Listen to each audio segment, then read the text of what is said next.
Welcome everybody to the Order Sons and Daughters of Italy and America Facebook Live series, Season 3, Episode 10. It's the final episode of the season, the grand finale of sorts. I guess it is somewhat of a grand finale. I guess we could also call it an encore because we're having back our special guest, novelist Adriana Trigiani. And before she introduces our special guest tonight, who we're also having back because she was in season 2 and you'll recognize her. I think everybody will recognize her and love hearing from her. I want to introduce our managing director out of our national headquarters, Justin Smith, who has been on every single one of these episodes. He's exhausted. Season 2 and season 3. And he's really excited about the grand finale too. We're hoping he opens up a bottle of Brunello once this is over. And I am the editor-in-chief of Italian America magazine, Miles Fisher. And Adriana, take it away.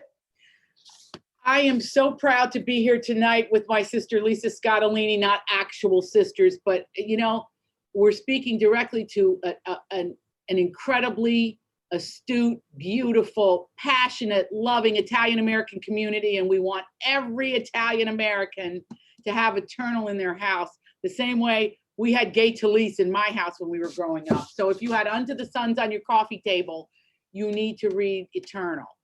And we're gonna have a great conversation tonight. We've been having a ball. Lisa's been touring.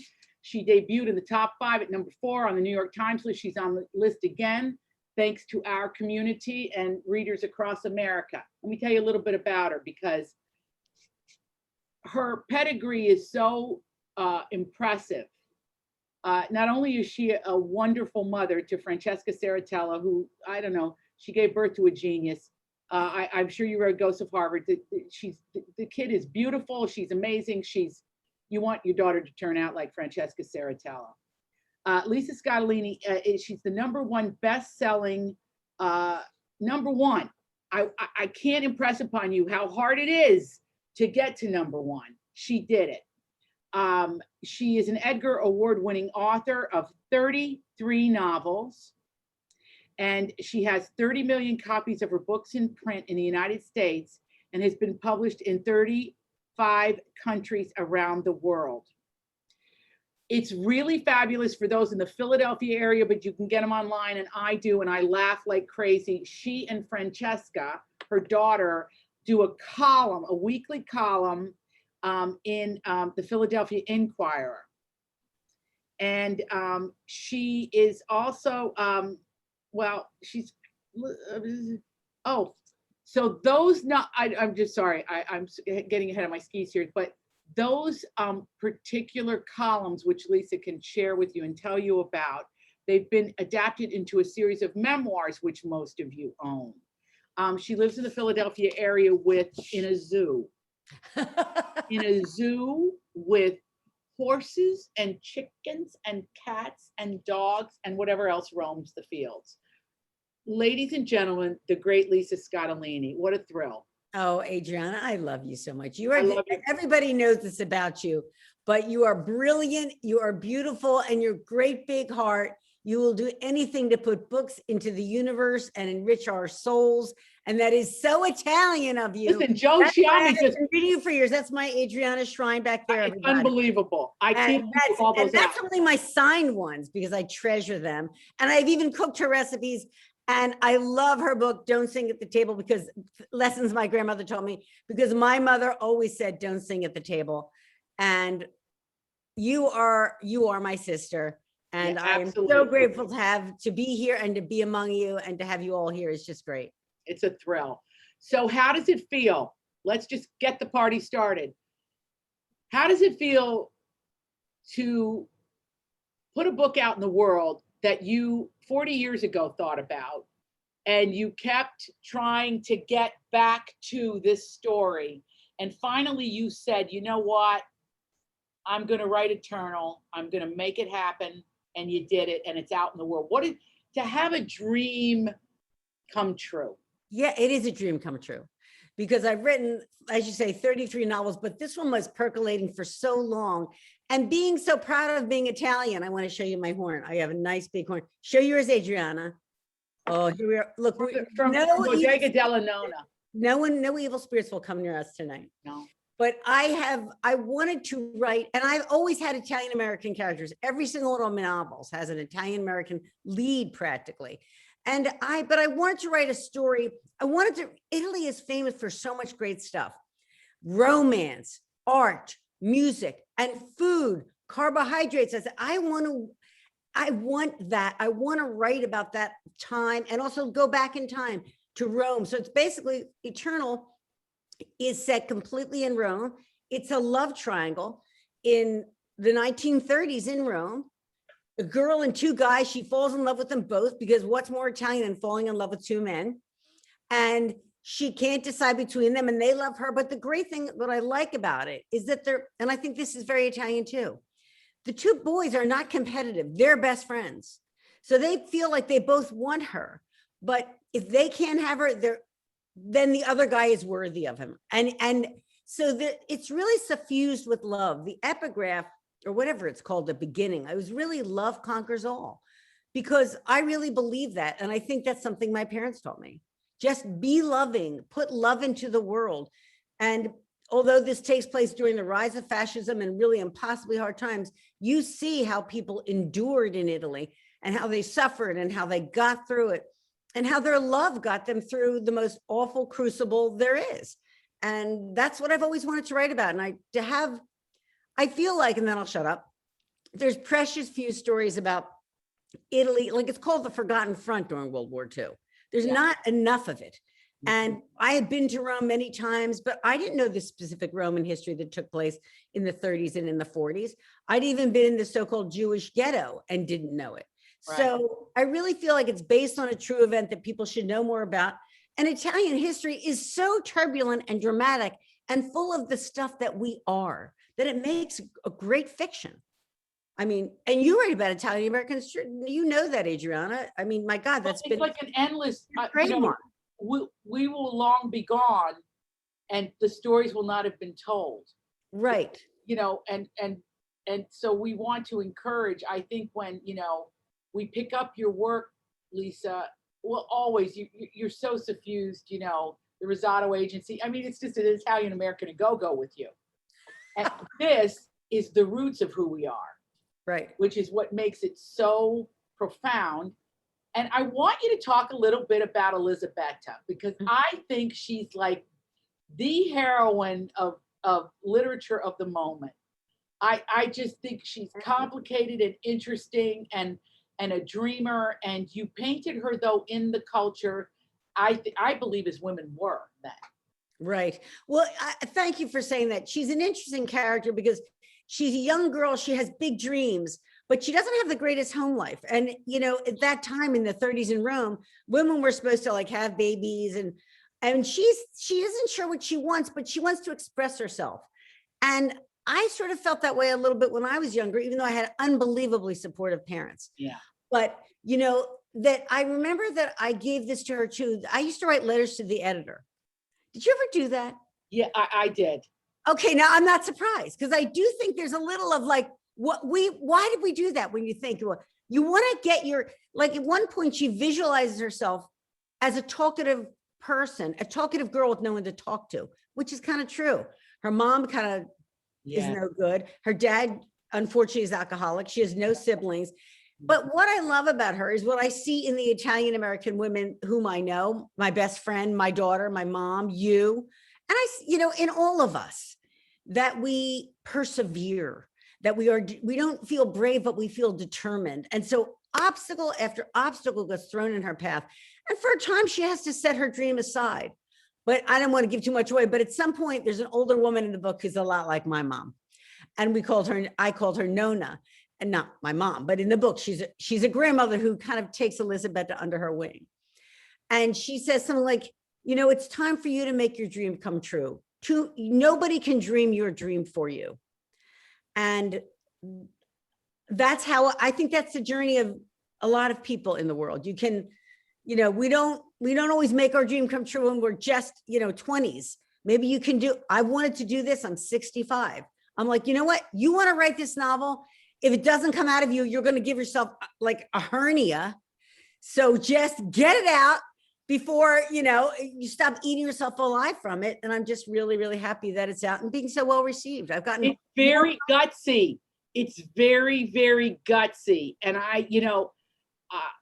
it's a part of history that isn't talked about. People don't know it, but it's also extremely, I loved it because I was back home in Italy and I was in it.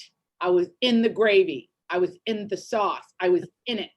And the story of Italian Jews, not since Garden of the Finzi Cantinis, and I had the privilege of meeting Giorgio Bassani, and I have to tell you, that book to me was phenomenal. And the adaptation, this is right up there, Lisa, with his work. It is that detailed and that beautifully rendered. And I just think people are they're gonna know these characters. They're in your family because apples don't fall too far from trees. Well, you're so sweet to say that. I really did because really I've wanted to write this for so long that I've just been researching and pulling. And then when it was finally time to do it, I just immersed myself. I read period fiction, Elsa Morante, Italo Calvino, all of those great Italian writers. And then I watched all the films, Rossellini, and I just said, okay, you just steep yourself in the moment. And it was a risk because I tend to write contemporary fiction. And I think you got I think you're known for your dialogue, and I thought your dialogue was completely realistic. I think it wasn't contemporary now. It really sounded like those folks. And that's another thing about it. It feels very true. Well, thank you, because the dialogue is an issue. And as you and I both know, your voice is really important in a novel. Your authorial voice, Adriana, in all of your books is very, very clear and also true to time. And so obviously I'm from Philly. This is how I talk, but my characters can't talk like this. Mm-hmm. Yeah. And so but by the same token, they can't speechify or bore people. So it's a bit of, so it takes some doing, but it was, and I also had great help of, I consulted historians. I had a great guy named Stan Pugliese, who's a scholar on Italian Jewry, because I didn't know much about that. And it really wasn't until I learned about it in college. And so I said, well, you have a responsibility, especially to these events, and that real people were killed. And you really have got to get this right. So I think I got the history right, but the story is what moves you, as always. We're not asking people to study. You have to tell them a story, particularly in our culture. I think we're great. I cannot get enough Italian folktales. I just read them. I listen to them on audiobooks. We love telling stories, and there's such a rich tradition of the arts in Italian culture. They tell us, listen, I have family there. I go visit. I'm going to end up there at some point, and I know I'm probably going to die there. I'll be like, Don't say that, because we're all good. We're all headed towards a dirt nap, Lisa. Let's not kid ourselves. One foot in the grave, the other on a banana peel over here. But the point is, Italian women today have told me, and my cousins, young, have told me that there's no way that Lisa Scottoline or Adriana Trigiani could possibly have the careers we have in Italy that we have here. Really? Now that's very interesting to me. And I bring it up only because you're the mother of a daughter who is now an author, and completely popular with the book clubs and critically acclaimed to the tune of Francesca could retire on those reviews. So, and we know they're important because they're the record of your life, for good or ill. But she got raves. As a mother of a daughter, how would you improve the landscape for her if you had a magic wand? Oh, wow. Well, look, I think I'm an optimist. And how Italian is that? So I think things get better, but I also think you got to make them better. Like, my mother did not graduate high school. My mother was the youngest of 19 children. And her whole life, she worked as a secretary. She had to quit school to go work. And, you know, she's the one who sort of said, you make it better and you make it better bit by bit. So to me, I'm doing that in every book. I think Francesca's doing that. I'm so proud that her name is so delicious. You know, my ex-husband, her dad, his last name was Saratella, so he was Italian. And you know, there's so many letters in Francesca Saratella, you can't even fit it on a cover, and that's kind of great. So I think we make it better. If I could make it a magic wand, I would hope that, and I think this is changing. For example, I remember I was on book tour once before the pandemic, and I was in the Atlanta airport. I'll never forget this. And I have my book here. A guy in the airport bookshop is looking at my book. He looks at the front, he looks at the back, he looks at the author picture, which is airbrushed to a fare thee well. She's like a virgin. I don't know who this woman is, but she's 17, I believe. And he's looking at my book. And I'm like, is he gonna buy this book? And he takes the book and he puts it back on the shelf. And I was like, no. So I basically go and buy the book and I bring it to the man at the counter. I said, I know it looked nothing like this child bride on this cover, but I actually am the author of this book. I would like you to have it. He said, well, thank you. And I signed it. He said, I did say to him, though, I do want to ask you a question. Why didn't you buy it? Because I know you thought about it. And I have a lot of control. I have cover approval. You know, all this stuff that says how great I am. Who do you think writes that? Me. You see that? I'm a blockbuster. I got no problem. By the third draft, I make myself like really. This map is here because I found this map in this old book, 1920s. I said, will you put it in? They're like, yes. My point is, I said to the man, why didn't you buy it? Because I want to know where I went wrong. And he said, I never buy books by women.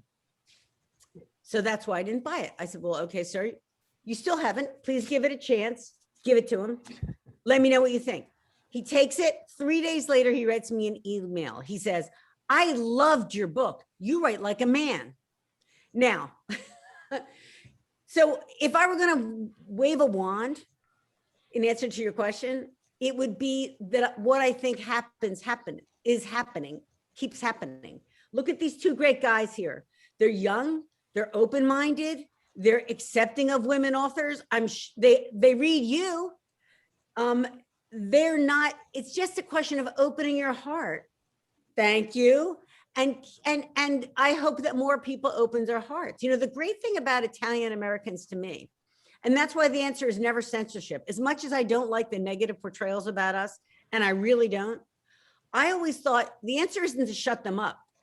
The answer, because I've seen The Godfather more times than I can tell you. I mean, I have it memorized and it's amazing. But the answer is to put positive images in. The answer is to put more, have more talk, have more dissent. We are nothing but argumentative people. We get excited. We have views. We can't shut up.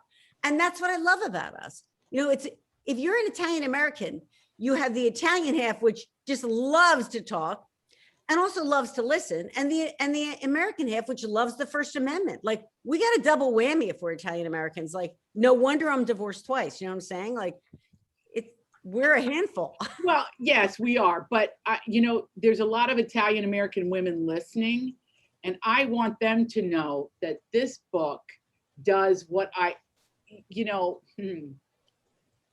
72% of the books in the United States of America are bought by women. They're not bought by that man in that airport. Right. 72%. So women know what they're doing. And Italian American women support other Italian American women. And this has changed over the years. You know, when I met the great Geraldine Ferraro, I said to her, did the Italian Americans vote for you? And she said, I don't think my own family voted for me. Now, she was kidding, but she was being serious at the same time. Right. We have to pull together. If we want to save, cherish, and pass down our Italian American traditions, we're going to have to make a decision to do that and work together. And the first place we start is we support our artists. We must support our artists. If we do that, that's your foundation for the storytelling, because this will become a movie. Movies do get made. And then you really have something. if you can get the collective culture to have a view into Italian American culture that's not mobsters. Right. And that's what's so beautiful about this, because it shows the struggle that our people went through. You dramatized it so beautifully, Lisa. Well, thank you so much. And you're And lovely. you showed the chipping away of the rights of the Jews. Right. You showed how it was very innocuous. First, you can't do this. All right, what did they care? Because they're Italian Jews. They're Italian too. Right. For centuries. Right. Centuries. Right. And they were rounded up. Right. It was very interesting to me, and I hadn't known this before the research, that Rome, of course, we know it's the seat of Roman Catholicism, but I did not know that it was also the Roman ghetto. The Roman ghetto, it's not even that big, is home to the oldest continuously existing Jewish community in Western civilization.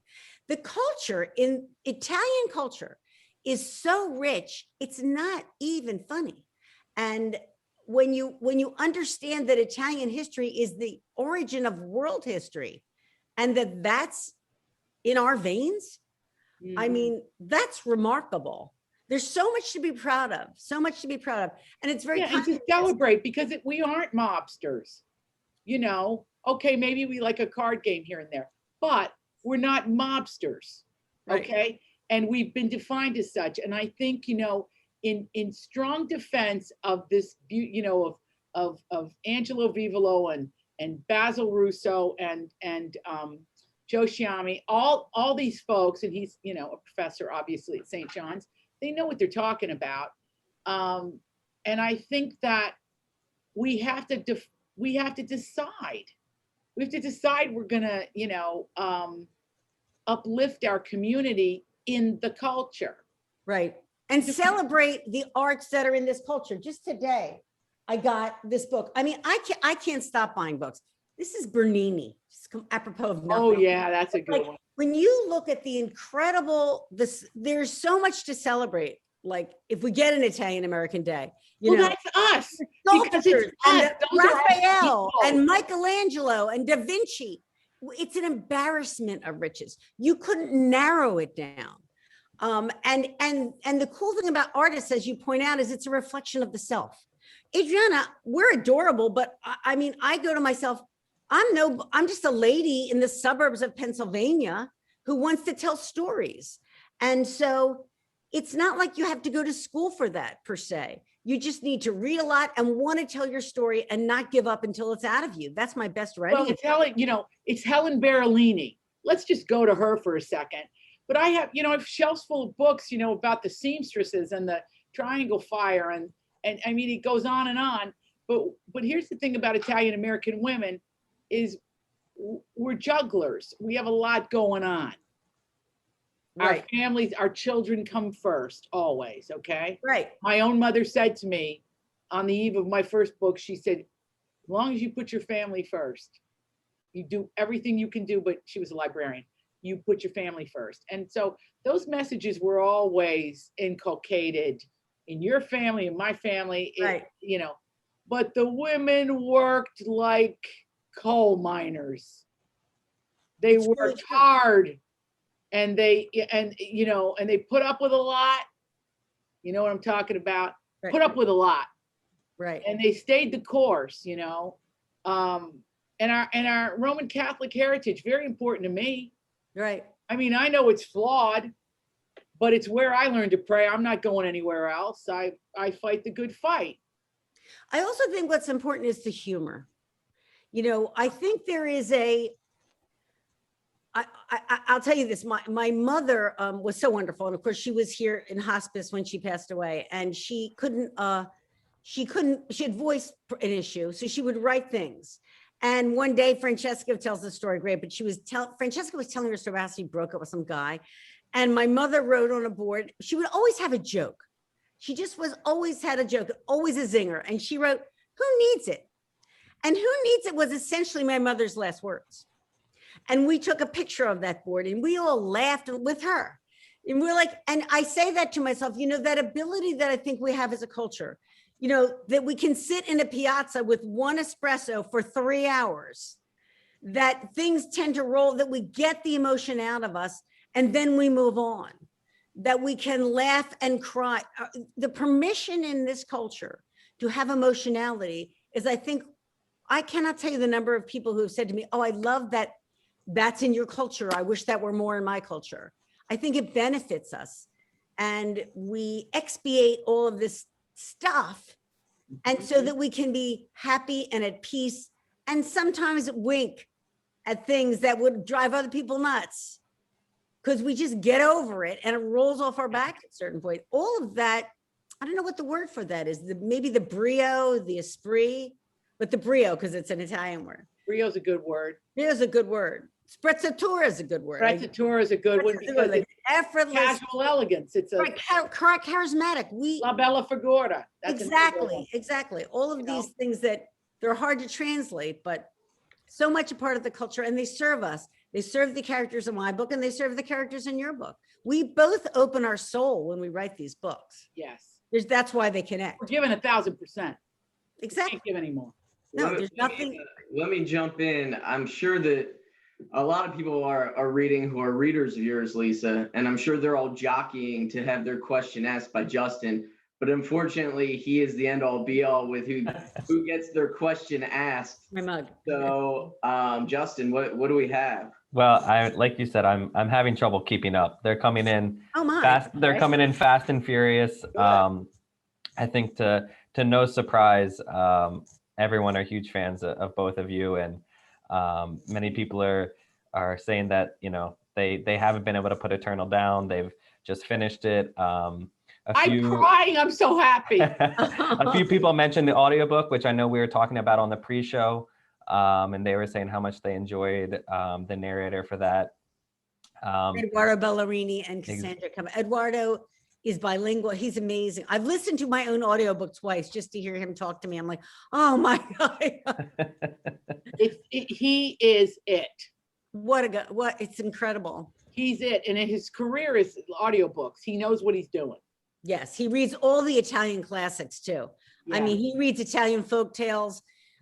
He read Lampedusa. He just, sorry, go ahead. No. I think our viewers are fans of his as well, just as much as you guys. Cannot be. The guy's amazing.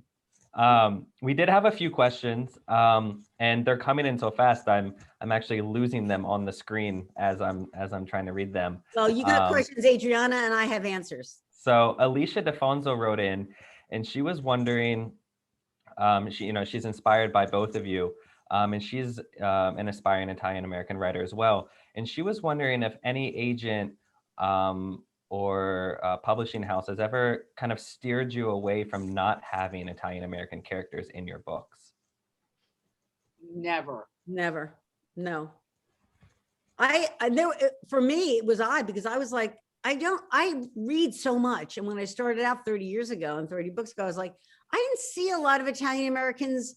So I was like, well, all right. No. Right? There was like, and none. By the way, our dear friend Gay Talese, who I have a little, whatever antagonistic thing. I love him, but whatever. He, I always thought he was brilliant, and I grew up reading him, and I know you did too. I read Unto the Suns when I was in high school, and I loved it. And I used to read him in Esquire magazine that I wasn't supposed to look at because it said magazine for men. And I would slide that thing out. I'd read it cover to cover, slide it back in so I wouldn't get caught. Because let me tell you, my friend said, you can't read that. It's for men only. It's like, what does that mean? And I would read it, and there's some stuff in there. You'd go, okay, whatever. But Gay Talese was in there. Right. So he was a big one for me. Was he big for you, Lisa? The same way? Yes, he was. But the truth is, let's be real, there weren't a lot of other choices. But don't forget Barbara Gazzuti Harrison. Yes, Barbara Gazzuti Harrison. She kept her Italian name in there, and she was in all the major magazines. And magazines used to be big when I was a kid in the 70s and 80s. They were big. You waited for the magazines. But she Barbara Gazzuti Harrison, and then listen, Brenda Vaccaro.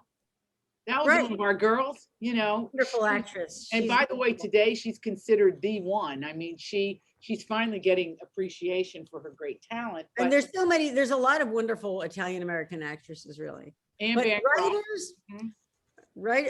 Italian Americans. Well, we're trying to change that. But anyway, what was your question? I got carried away. Me too. Where did we go? Well, another person wrote in and they said that they had the honor of going to your house, Lisa, for a book club event. And they were wondering, they said, when can we go to Adriana's house? They were wondering, when is Adriana hosting her next book club? Come. She'll be visiting Francesca. Francesca and Lisa will come and we'll do a big thing here when COVID's over. So just write to me and we'll make it happen. I would argue that you have us in your house for book club weekly during the Adriana. I know that too. I know. I know, really. She could not be doing. Could I do more? I don't think so. Being funny. Our Sons of Italy Foundation president, Joseph Shami, who I know you mentioned before. I'm scared of Joe. I love him. I fear him and love him at the same time. It's respect. It's respect. That's respect. He was wondering, he said, Lisa, you have a fabulous energy about you. And do you think that comes from your Italian-American background? And is that kind of an attribute of that upbringing? Well, it's very kind of you, Joe. And my question is, why am I still single? But just wondering about that. My energy's so fabulous, but in any event. Okay, somebody's swiping left right now, Lisa, looking for you. But I actually do. Miles and Justin are taken and they're too young. I think that what you see in Adriana and me, and probably the women watching and the guys too, but we're speaking specifically about the women, is that, we make our own damn rules. Like nobody can contain us or govern us.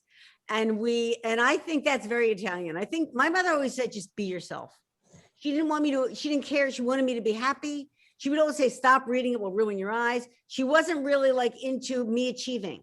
She thought I was great just as I was. Wow. And that's the best message you can give a kid. Like, I just love you because you're you. And I feel like that allows me, and I think probably you too, Adriana, because I met your mom, I know your mom, to give your personality, just be yourself and just let it rip. Well, my mother used to say to me, everybody's not in the same mood you're in. So I didn't get that as a kid. I got, there's something a little wrong with you. But my mother, though, I'm being funny. My mother was a librarian, as I said, and she really encouraged us to read. Oh, that's so wonderful. The first thing we ever did, like when we moved to Big Stone Gap, I couldn't understand a word anybody was saying, 6 years old, we got our library cards, all 7 of us. First thing, and the bookmobile. Yeah, I know. If it weren't for libraries, and we had one book in our house and it was TV Guide. Like we were big TV people. Like ask us anything, Lucy. I couldn't even believe it. I went to the the great Mary Testa, the Broadway star, said that one of her childhood memories, or her main childhood memory, is her grandmother saying, "Get the peanuts, Bonanza's on." She said, Italians, get the peanuts, Bonanza's on. That'll probably be your memoir, the title of her memoir. But Lisa, I had a question about your mom and you. You know, the character in here is so beautifully, talk about energy, Joe. Thank you. Was it hard to write your mom? It was. It's always, it's hard, right? I miss her. And then I said, boy, I have never based a character on anybody really who's not me. You really have to you want these novels to be emotionally true, right? Your novels all do that. Each and every one, Adriana, like you connect and the reason that happens, the secret reason that happens, and I'll tell you who aren't writers, is because the writer on the other end opened her, like she did a little open heart surgery. She went, what do I really feel? What is it like? What is loss like? What is grief like? What is first love like? What's a first kiss like? And try to remember that and write it down. And you're going to feel really weird and exposed. And I was sort of thinking to myself, if it doesn't make me cringe, it won't make somebody love the book. Like it has to be that real. And so you laugh in this book, but you cry because it's about lost dreams too. And it's about, and wisdom comes from that pain. No, that's right. You learn so much from the bad times. How much have we learned this year with this pandemic? We've learned, you don't wish it. You wish it hadn't happened. We've lost so many people, but we have learned so much. And I think it's a really good, I think part of my upbringing, and I know yours too, especially partly because Italy, this is my secret theory, is such it's not a large country, but the geography is volatile. There's earthquakes, there's volcanoes, there's the Sirocco from Africa. There's a lot going on as a physical matter. And I know, and I read this once and I was in Rome and I could smell the minerality of the air. Yes. So you have that kind of, right? So when you have that kind of turbulence, you learn one thing, you learn a couple of things. One thing you learn is bad things happen. But the second thing you learn is good things come out the other side. Like my mother, who's from Abruzzi, would still talk about there was a big earthquake there. She remembers, she heard the stories, you know. We Italian Americans don't have the expectation our life's going to be charmed. Just not that way. It certainly wasn't that way for my family ever. So, but we have the expectation that we will work hard and we will persevere and we will have wonderful food and we will have each other. And I don't think there's a better message than that. So I'm full of the love for our culture, aren't you, Adriana? I feel like totally. Oh, we're lucky. We're so lucky. And I can tell you, and Lisa, if this pandemic wasn't happening, I really think I would have gone with you to some places where I know we are concentrated in population. I mean, you've got to come to Youngstown, Ohio with me because the best people in the world are there. And I think they do have like a lot of people from Abruzzi there. Because they do from Bari and Foggia and, the Trigiani. Well, someday we got to get everybody to Italy because you are the expert and I want to go to Italy with you so bad. You really do. You got to come with me. I know I do. Certain thing, but you'll, right. I find a great deal of, when I go there, I find my faith is renewed. I want to talk to you about that a little bit because the one thing I learned growing up in Appalachia was, I had a kid sitting next to me. His father was a snake handling preacher. And on the other side was a Baptist, Methodist, but just very few Catholics. So I was a little slow. I thought, there's not a lot of Catholics in the world, right? So I find as I go on in my life that the imagery, the symbolism, the prayers, in particular the rosary, which will surprise a lot of people, are very sacred to me.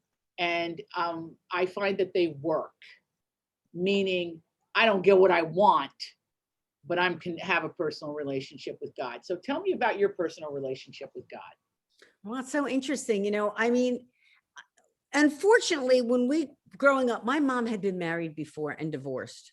So that there was a point when I learned we were going to church without her. And terrible. He was excommunicated. And so I remember a priest in the house and he wasn't nice to my mother. And so I remember that was when we said, wow, I'm not going. So even though I had a lot of catechism and I have that imagery, and that imagery is, if you know anything about art, you have that imagery. It's so resonant and so rich. But actually, I never had the sacraments. I was not, I never had a First Holy Communion. Because of that. Because somehow— Isn't that terrible? That's just the dumbest. We've lost so many families because of that stuff. Right. And now it's all different. But it broke my mom's heart. I will tell you, this is while we're telling stories. So when she was on hospice, I was like, we need to get her the last rites. And so I contacted our local priest. He agreed to come over. This is a funny story, actually. He walked across the lawn and she said, get him out of here. She wouldn't let him in the house. I had to go on the front lawn because she was still mad. And I had to go on the front lawn. That's Italian too. That is so Italian. We take a grudge into eternity. If you're not talking to your brother for a reason, man. My mother, I was very nice to him. I said, listen, I'm sorry that my mother, and weirdly, this is probably the strangest story, but I'm telling stories here. But my brother, I believe we have a relationship with God that's our own. My brother has one too. I said, so we got to get her last rites. So he Googled last rites. He Googled it. And the priest gave us holy water and he gave her last rites. So it's sad and it's happy both at once. Well, I think that is a resplendent story. Well, I've never told the public, but there it is. Well, because you both recognized the need for that ritual to send her on her way. Right. And she didn't. So I wish it could have been the real way, but it was a way. And it was, it was family. She loved us both so much, but she really loved my brother. They lived together. And so I think it was, it was very moving to me. And look, family takes care of its own in the end. So we have that relationship. It's spiritual and it sustains me. And I always like to say it's your church. Right. It's your church. Belongs to you, not to the rule makers, right. Although we respect them or not. Well, that's one thing. It's the love. That's the point. All the mass is the breaking of the bread. And I don't want to get too Catholic here because I'm sure we have Jewish Italians listening, but of course I always like to point this out. If you know anything about the Jewish faith, the Catholics took everything from the Jews. I mean, I think Jews and Italians are so much alike because unlike your experience, I grew up in a Jewish neighborhood. So I thought everybody was Jewish. I couldn't believe that that wasn't the case. But I think, I really dealt with that in this book because you can't write a book about Rome, seat of Catholicism, and now what we learned about the Jewish ghetto. And so there's a character in it whose faith is very strong. He resists fascism because an aspect of fascism, as you correctly point out, Adriana, Mussolini was initially appointed. He's appointed. He was appointed. He wasn't even elected. That king, that lousy king. And he went above and he tried to supplant God. He wanted to have a cult. So there's a character in the book whose religion is very strong. The mom in the book, her religion is very strong, and it's the sons. And he says, I can't accept someone in place of God. So, all those views are, and certainly the view of Jewish Italians, because it's so important and their contribution. I mean, they're the most Roman of Romans. And I really wanted their contribution to be acknowledged and better known so that what was done to them is also better known, frankly, so that it doesn't happen again. These things, the whole point of the title Eternal, not only is it for the eternal city, but that there is hate, but love is eternal. And love really does conquer all. That's really what I wanted to. All different. That's my message. All differences. That was very clear in the book. But I felt that the faith journeys were fascinating. Well, thank you. I really appreciate it. I think you did a beautiful job, and I would have never known that you hadn't had your first Holy Communion. But there's still time if you would like to. I know I may do it. Why not? I look good in white. I mean, you would look spectacular. You could wear Chanel white. I see that, right? I used to look at those pictures of the little girls with their hands like this and the little white dress. I want a little white dress, but well, you could have been in my family and it was a hand-me-down. But I looked cute in it. I have my copy right here. I have the uncorrected proof. Oh. Because we'll be reviewing it in the spring issue of the magazine. Oh, yay. I sent me this a long time ago. I've always wondered what authors want us to do with uncorrected proofs, because I can't throw out a book, but I can't be like, I don't think that you want me to give a book out that might have some Easter egg errors in it before. Right. I know. I feel the same way because I'm very lucky, and Adriana too. We get galleys, and I cannot throw a book away, and I can't lend it. We hate them. But we hate them because we see every misspelled word. I don't want people to see that. I have changed it. So just, you have my permission to throw it away, but okay. Well, but don't show it to people. I wouldn't throw it away. It's a big final. One thing that really resonated with me as I was reading this book, and you touched upon it earlier, Adriana, with the wearing away of the laws. And Lisa, the wearing away of the laws. It starts out little by little, so it grows into a magnificent proportions. But what was interesting, really, really fascinating, and I thought I would like you to speak on this, is that you had good people, good characters, believe in the wrong thing. Right. And you were very fair. You developed characters in a very fair way to how people are. Right. That if you believe in the wrong thing, it doesn't make you a bad person. Right. And also you were fair to history, though. You weren't, you weren't portraying every character as against fascism, as directly opposed. It was a gradual slide into sort of things. And I thought that was, I mean, phenomenal writing, a phenomenal showcase of writing, of just being fair and developing that. Because I've read a lot of books that don't develop that. It's all one-sided. But yours was overall fair, and even characters that are good people that the reader will care about, that character will believe in things that go awfully wrong. So talk about that approach that you took to the book. Well, that's very kind of you to say. I mean, I think, and that really was my approach. And I actually believe that. I mean, and maybe that's an aspect of Italianness too, that do not judge. So that sentiment of Christianity, I'm sure of Judaism, is that people are fallible. People make mistakes. And let's not even talk about fascism for a minute. Let's talk about in our own country, in the United States. There was a time when during World War II, we were afraid of Japanese Americans. These were American-born Japanese people, and we put them in camps. Boom. And then we had a Supreme Court at the time, and I'm a lawyer, I'm a former law professor, that said, oh, that's constitutional. Hint, it isn't. It wouldn't be now.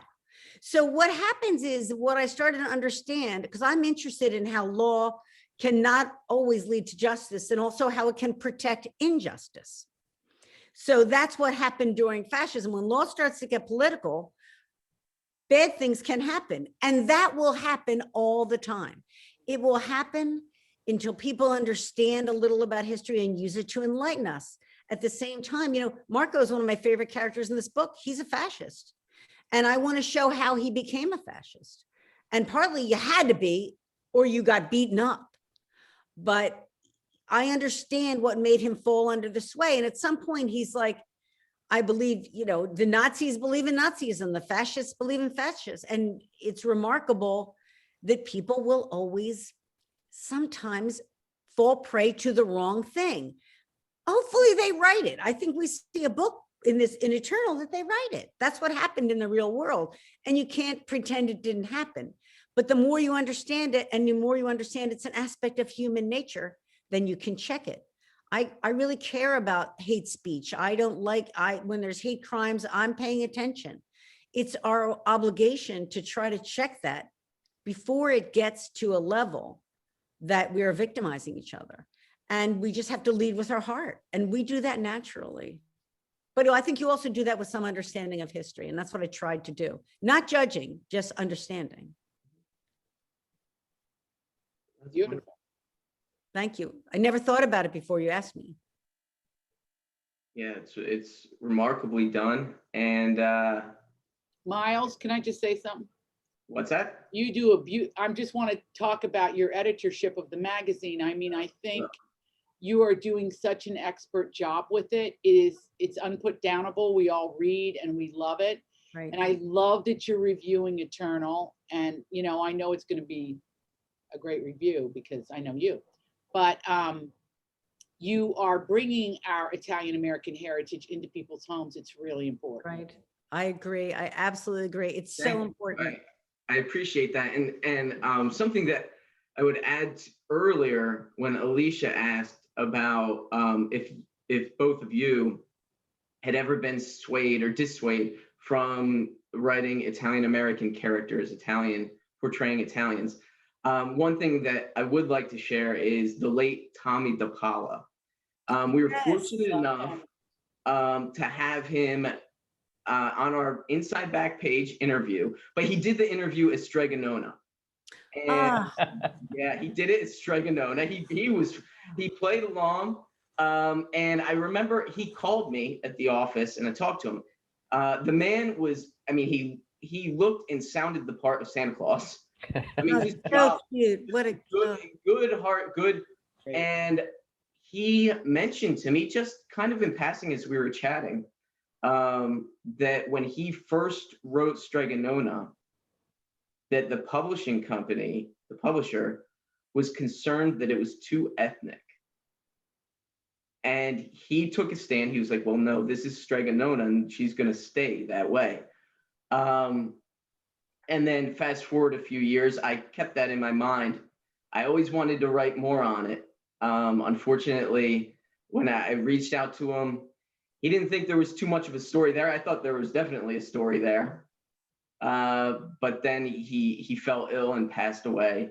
But he, you know, he seemed, it was such a proud moment to listen to, especially having done this magazine for so long, of what he encountered. And this goes back, you know, way back before any of our times when he encountered this, and that he stuck to what he believed in. Right.